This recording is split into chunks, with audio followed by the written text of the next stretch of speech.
Let me see if the video works. Okay, so far so good. If there's a network issue, I will have to turn off my video. So please bear with it. So thank you everybody for turning up for this open learning session. I am Shashi. I'm part of the Existential Knowledge Foundation. And apart from that, I also a part of a community called the Madman's Farm, which is an organic farm experimenting with sustainable living and alternative learning near Bhopal in Madhya Pradesh. So how I have structured this presentation is that I have requested a lot of questions from participants. How reliable is certified organic? That is one very common question that I am asked. That when we are buying food from the market, what should we look for? Frankly, in India, the standards and the norms are very much compromised, and uh, usually what the norms is that the logo on the top that you see, India Organics, is the logo that you should be looking for. And currently this is any certified farm which is legally certified by APIDA, which is a central agency, should have this logo on the product. So the genuine organic should have this certified organic logo. That's the India Organic on the top. And but having said that, like this is as I am a farmer who is a certified organic, I can tell you there are so many loopholes in the system that I can easily sell you chemically produced food labeled as certified organic very easily. So frankly, there is nothing much about it's your faith. When you're buying organic, we have absolutely no clue, in spite of having certified organic logo on it. Of course, there is a government, like for example, we get double checks from government. The agencies come and visit us, but in spite of that, it's so easy to fool them. I'm telling you, because there's so many loopholes. And forget about India, there has been multi-billion-dollar scams even in the US. So you can imagine that the certificate alone cannot guarantee you that your food is really organic and really pure. But nevertheless, at least look for this particular logo, and because there are a lot of products which are simply selling as organic without even this logo, so that's definitely a scam. But at least when they have logo, at least you can believe that there is an agency which is looking after them, and hope for that there's something nice that you're buying. One question that we always can you assume that organic food is always healthy? Now this might sound kind of very obvious to many of you, that of course organic food is supposed to be healthy, isn't it? Well, depend on what are you comparing it with. For example, if you're comparing it with the chemically grown food in the market, of course organic food, the so-called organic food available is healthy. But when you look from body's perspective or from biology's perspective, even in organic practices, a lot of things are going wrong, which is why we cannot always say that organic food is always healthy. For instance, neem has been one of the pesticides which is used very heavily in as an organic pesticides. Different formation of various leaves preparation. Because most of the people who get into organic are still behind the production, so they tend to overuse it or use it not the way it is supposed to be used. So what it does, it does include a certain amount of damage even in organic food. So I don't want to kind of scare you with this, but I just want to tell you that just because it's organic cannot ensure that it is always healthy. There's a lot of things going wrong in organic food as well. We'll share a couple more things what is going wrong with organic in coming slides. Then of course this is one of the very common question that we get, that why is organic so expensive? Does it have to be so expensive? Again, to understand this, I think we need to look at it at 2-3 layers. Now first is that whenever the statement from a very generic person, when it comes from why the organic is so expensive, it is usually that he is comparing with the regular chemical food that he is getting in the market. Let's say in market, if you are getting tomatoes at 10 rupees kg and somebody is selling organic at 50 rupees kg, and immediately he feels that it's very expensive. Now that comparison itself is quite flawed, because nobody has really done a very rational or scientific cost analysis of what has gone into production of tomato. So perhaps the right question to ask, I always say, is that we should ask that why is chemically grown food so cheap?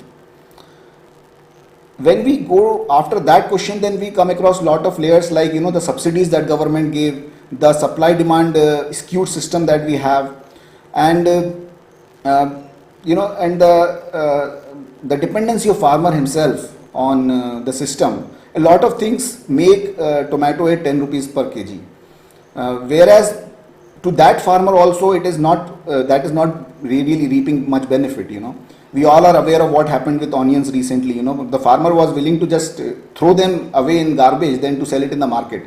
So this whole supply demand and the way the whole market is structured, it is not a very fair way, frankly, to keep it very short, is that the way the current market is not very fair market. So to compare it with the mainstream market and then say that organic is expensive is not a very, I would say, a rational way to go about it.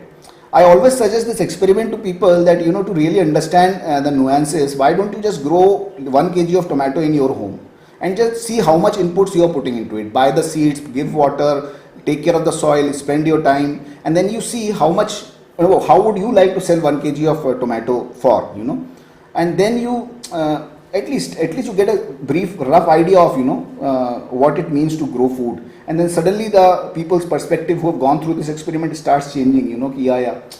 They understand what is wrong with the market. Having said that, I would also have to bring to the point that there are a lot of multinational companies who are misusing this sentiment of organic. Lot of people in city who have lot of money to spend and they want to spend it on the right food for their children, for their family. Now they are exploiting this emotion. They are selling millets or organic oil or organic ghee for that matter at very high price. Now that expense is frankly an exploitation of, and that's a market driven thing. That is something that we can easily avoid by getting into directly touch with some organic farmer market or maybe a farmer himself.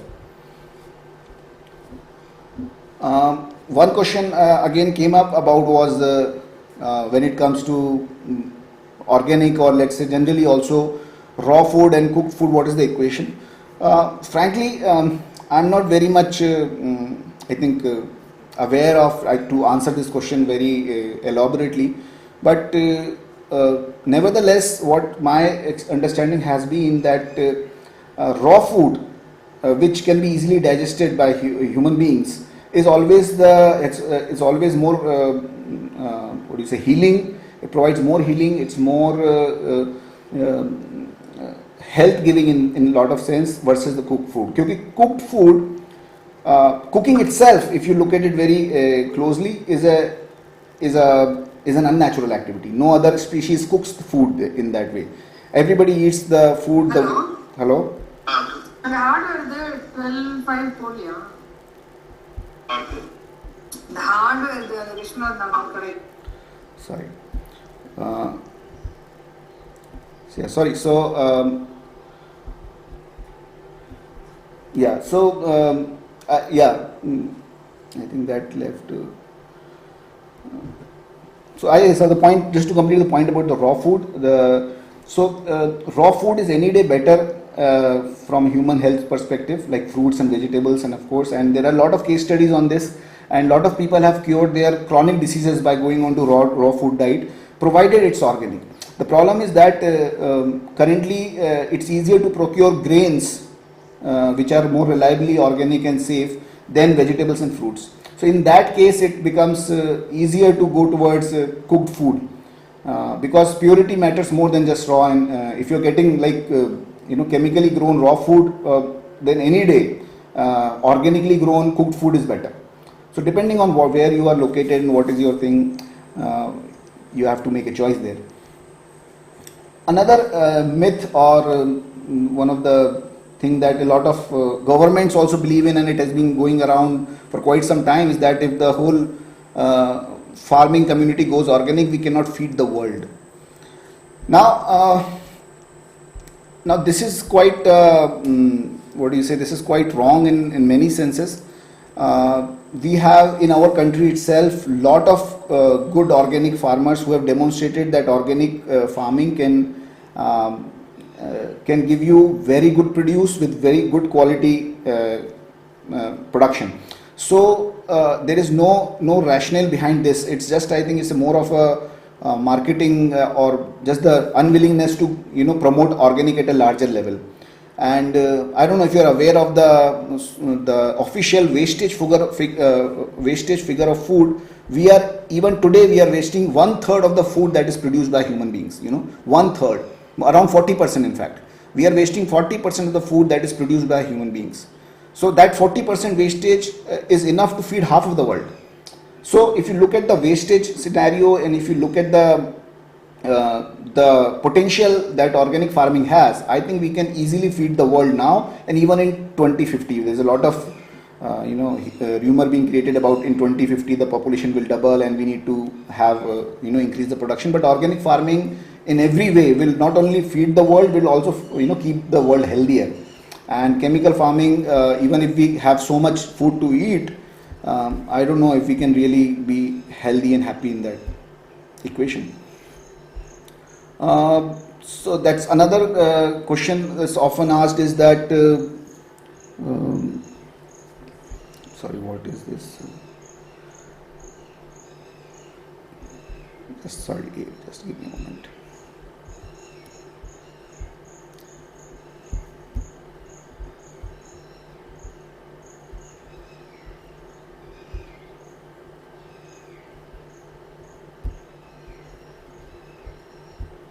Yeah.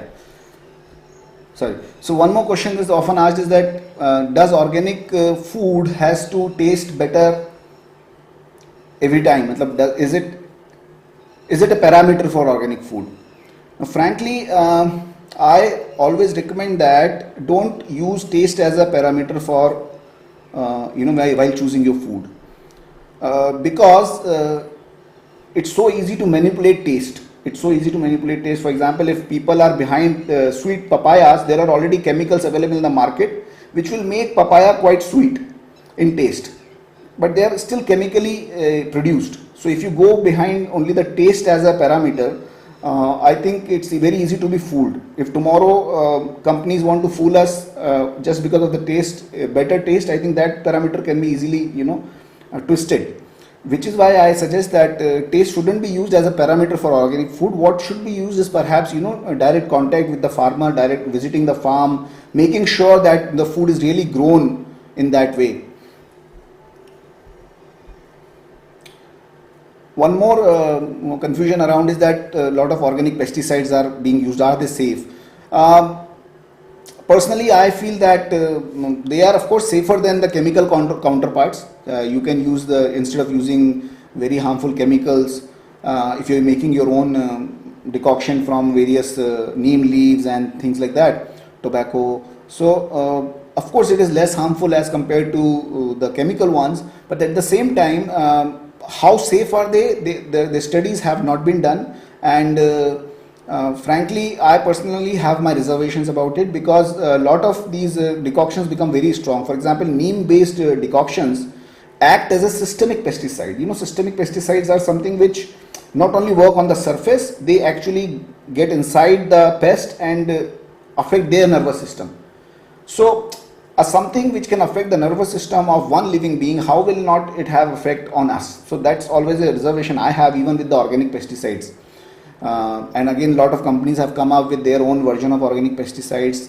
So you get the produce as organic, and a lot of pesticides are being sprayed. How safe are they? That remains a question. So that again, one thing that one needs to look up, whenever you meet an organic farmer or wherever you're sourcing from, what are the various pest control things that they use? Are they overdoing it? For example, at Madman's farm, we absolutely have no pesticide policy. So we don't kill at all. All the pests that come, they eat away the crop as much as they want, and whatever is left over, we are kind of content with it. And most of the times, frankly, nature is kind enough to make sure that we have enough. We have enough. So nature has not failed us yet. In fact, now slowly we see that the pest is already reducing, and there is a balance that is in our farm now. So now already the pest infection is very less. Milk is one more common question that comes up. How good is organic milk? Again, my personal take on that is that if you're in a city setting, better to avoid milk. Why? Because now I'm not getting into the debate of vegan and non-vegan and all that, but I'm saying just because it is very difficult to ensure the quality of milk. Even people who are selling, I have personally visited some of these places which are they are claiming to be organic milk they're selling. But when you, for example, there's a company in Bhopal where the nearest city to the farm, where they are selling as a A2 milk as positioned as organic. But when I asked this guy, so they only have HF cows, they don't have Indian breed, and how they are selling it as A2 milk, I have no idea. They got certificates also of A2 milk. So I always have this doubt, ki, what can go wrong. Similarly, another Gaushala I went, they were claiming it to be organic, but they were feeding their cows binola, which is made from, let's say, it's a cotton seed, once the oil is being extracted. So cotton seed is being, and cotton seed is one crop which is allowed as GM in our country. So so imagine the GM, genetically modified food, being given to cows, and then they are telling that it's an organic milk. So there are so many nuances that it's very difficult to so especially when it comes to children and children having milk. So I generally recommend, unless you have a very very credible source, it's better to avoid milk in cities. If you can get a good source and you're reliable, of course you can use it. Another question that often comes is that there are so many words these days you hear, like ZBNF is there, permaculture is there, biodynamic farming is there, Homa farming is there, many others are coming up. So what is the difference between these two, these all, and is there one better than other one? Frankly, all of them are mainly just doing what we can simply call as non-chemical farming. So all of them don't put chemicals, that is the bottom line. And then how they make their organic produce, there can be some differences in their what we call as technically POP, which is package of practice. So that is different. In biodynamic farm they prepare their BD 502, in SPNF they use Jivamrit, in Nechiko farming they use Amrit Jal. But largely one thing common is that it's chemical free, and secondly they have some cow based and composting thing happening. So largely I would like to put them all in one bracket, and there's no need to get confused about various things. All of them are organic. You can just source whichever is easier for you, and of course each one of them claims they are to be better, so it's up to you. One of the very very I think this is something which is missing in the entire organic what do you say field right now, is that even the most successful and very sincere farmers I have seen who are working with organic farming, they don't have much care, or they don't have much attention, they're not paying enough attention to the seeds. For example, a lot of people are using hybrid seeds and doing it organically. Now hybrid seeds, if you are not aware, usually if it's an F1 hybrid, the first generation hybrid, so if you use the seed for the first time, it grows into a wonderful crop. But if you use the same seed again the next year, it does not grow equally well. Sometimes it doesn't even grow at all. Now, because every time they're buying it from the outside and they're producing it organically, so it is being sold out as an organic produce. So you go and you buy, let's say, moong dal or any tur dal, which is F1 hybrid, and now imagine this, a seed which is unable to reproduce itself is being sold as organic superfood. Now it itself makes me apprehensive, how healthy it is, because a seed which is unable to produce itself, frankly it's not a seed, it's not a healthy thing to have. But most of the organic, a lot of organic I would say right now that we are buying, although they don't put chemicals, but the seed mostly is not, it's mostly hybrid, and that's one area I think where we all are lacking. Very few farmers and organizations are working on traditional seeds, and so that's also one area that perhaps we need to be little attentive about.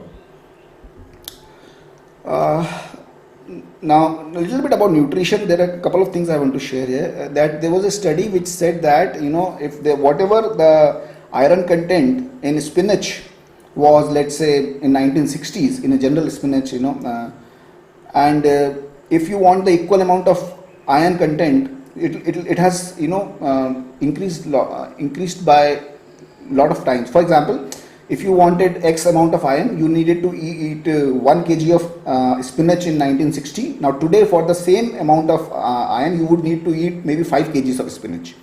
So overall, the nutrition levels has depleted even in organic produce. The reason being, the land has been abused for ages. Most of the organic farms, if you see the history, they have been chemically abused for maybe decades, and then somebody came in and then trying to convert it. By that time, the soil is depleted in nutrition, so most of the organic food are also not very nutritious in that way. And this is the reason, a lot of times, in spite of having organic, people get into issues, and then they are worried, why my nutrition levels are not going. This is nothing much we can do about it, because the soil itself is depleted. We haven't taken soil as a very precious resource so far. Now there is some awareness coming about it, so we hope that will come. Another case study, which is a little hopeful one, is that for example, vitamin B12 is said to be absolutely absent in vegetarian diets, right? And that has been a very common acceptance. But my own Guruji, from whom I learned Nachiko farming, Shri Deepak Sasdeji, in his farm, the bottle guard had considerable amount of vitamin B12, because he was doing it so meticulously and he was doing so many things right. So even in vegetarian diet, sometimes things happen, and you can really get nutritious food, completely nutrition food from organic farming itself. So that's the hope. If we really we understand nature, we really work with nature, nature will slowly heal itself and nature will heal us. One more question, of course, is often asked, is that what to do if it's difficult to source organic, which is the case with a lot of us who are in cities. I wish I had an answer which is pleasing to your ears, but frankly, there's nothing much we can do. When we choose to live in cities, I think we have made a choice, and with that choice comes certain pros and cons, and so there's nothing much we can do. Of course, you can do whatever is best in your thing, which I think most of us are already doing, trying to find organic, trying to find better sources of milk, of everything. But I think if it really matters, I think we should really think about making deeper choices which are which allow easily adapting this lifestyle of organic farming or organic, sustainable lifestyle. And but nevertheless, just to suggest few pointers, if at all you are in that situation where you're in city, so what to do even if you're in city and it's not possible for you to move out of the city immediately. Now, one thing is that educate yourself about certain products, certain produce, which are even today grown with less chemicals. So you can not find the best solution, but let us say you can come to a compromise. No? So, for example, there are certain millets which are grown with very less, less inputs. Some fruits, for example, jackfruit, although they are already putting pesticides and things, but still, because these trees are so sturdy, some of the tamarind, for instance, so a lot of these fruits are by nature very sturdy, so there is less inputs going into them. So you can include them into your diet. And then some fruits, for example, grapes and apple for that matter, are one of the few of them very, very input intensive. Sorry. So you can avoid such. So just educate yourself. You'll get to a list of good 15-20 things you can come to where which are still, millets are very good. Millets are very sturdy. You can millets, even if you're buying chemically grown, the chances are, the hope is that at least they are not as poisoned as the, let's say, a cauliflower that you get in summers. And eat seasonal is a very simple advice. Of course, we all are aware of. If you eat seasonal, to grow broccoli or cauliflower in winters, it's easy. It does not require a lot of inputs because it's a seasonal crop there. So if you buy it during the season, if you eat seasonal, mostly again you can save yourself from eating heavy poisonous food. Avoid anything which is not seasonal. We today, unfortunately, because we live in cities and everything is available all 365 days, we don't even know. Our children don't even know what are the seasonal fruits and vegetables, because everything is available almost all throughout the year except few things. So that's what we need to educate ourselves, and that's one thing you can do. Another example is, for example, oil.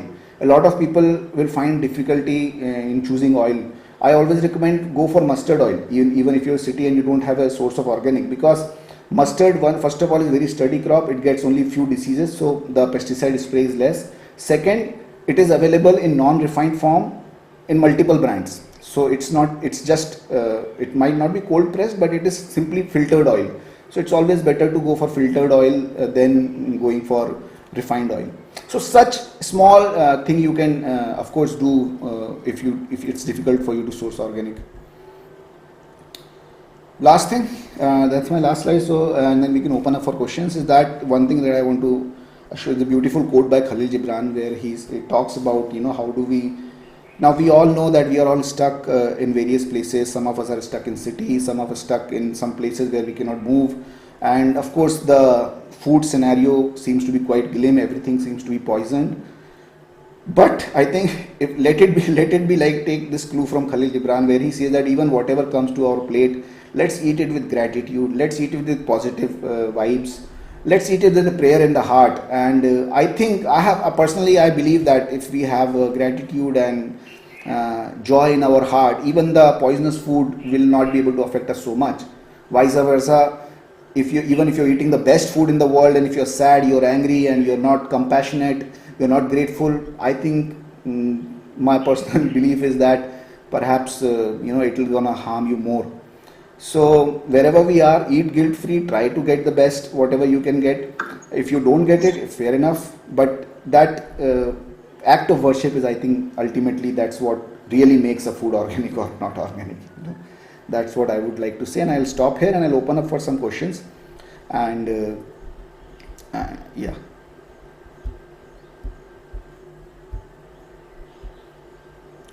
Okay, I am taking few questions from the chat box.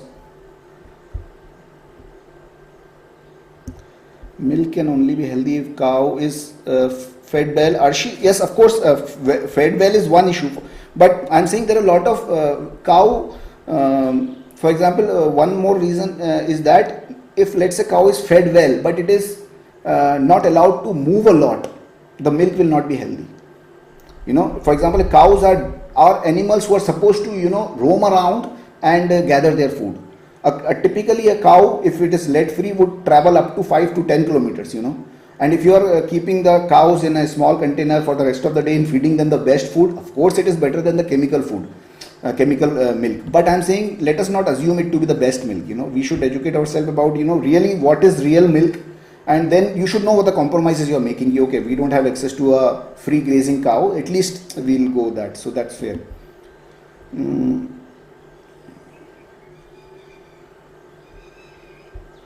Great.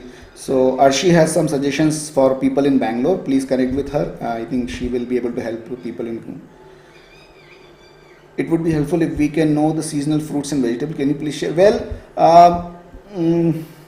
I cannot share the entire list here, but let me tell you a very simple thumb rule that I always adapt, and you can also try it just to find out something seasonal or not. Anything which is, for example, you find out the regular rate in your market. I'm talking about the weekly market. I don't know if they still happen in cities, but here in small cities, in Bhopal it happens. Anything beyond 30 to 40 rupees kg in Bhopal, I know it's not seasonal. A very simple thing. Mostly, I'm not saying it's always true, but you can always say, because things which are not seasonal often come from the cold storage, and they have a premier value. And so that's cost is one thing that always say. Things which are seasonal will be sold at a lower price, and then you can also, if you observe, the things which are seasonal will be easily available in your area. And then of course you can do wherever you are, because the seasons also differ. If you're in mountains, you will have thing. If you're in south, you have different season of watermelon, for instance. So that you need to find for yourself. What is in your area, what is seasonal. Yes, vary depending on the location as well. Yes.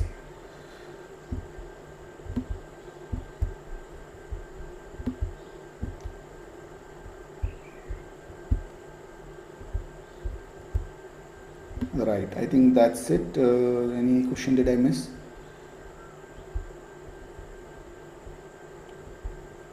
Great. So I think that covers the presentation that I had to share, and I'll stop the sharing. And if we have no questions, we can smile and say bye bye.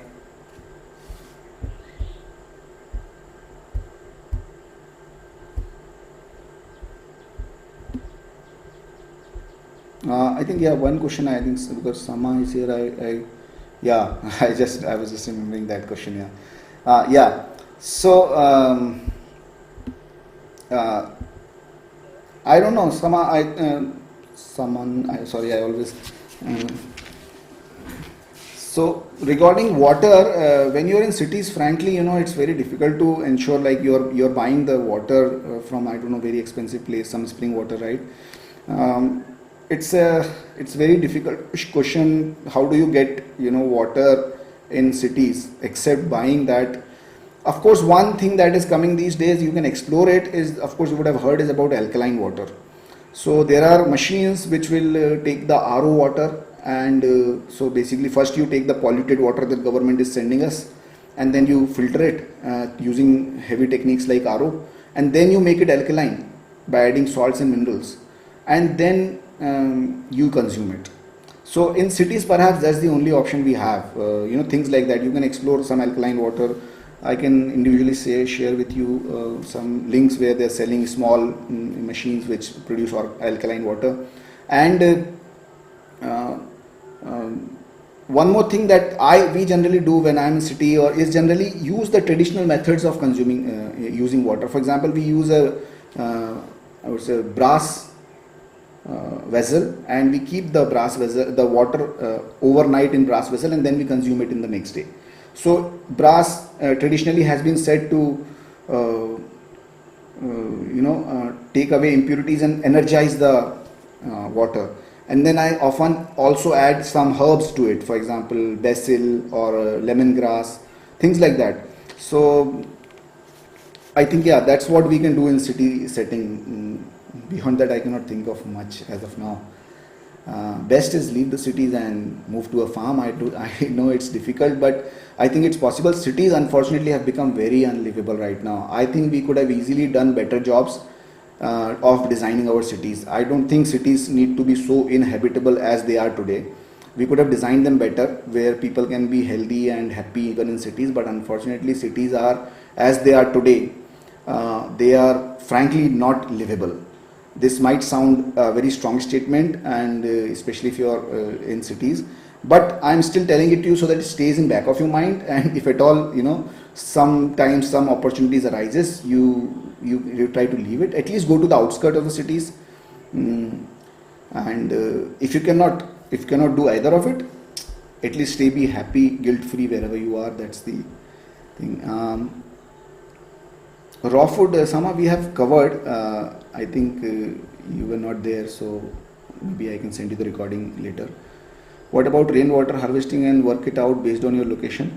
Rainwater harvesting, yes, I have a friend who has done that in Indore. They only consume rainwater, and they do the rainwater harvesting. They filter it and then they consume it. Of course, I would say it's better than perhaps the government water. But I personally have reservations about rainwater, is because rainwater in one way is distilled water, and of course it comes through the atmosphere if you are in city environment anyway. Very much for being part of this session, and if you have any other questions, please feel free to connect personally, and I wish you all healthy and happy life, and see you in the next EKF Open Learning Session. Bye-bye.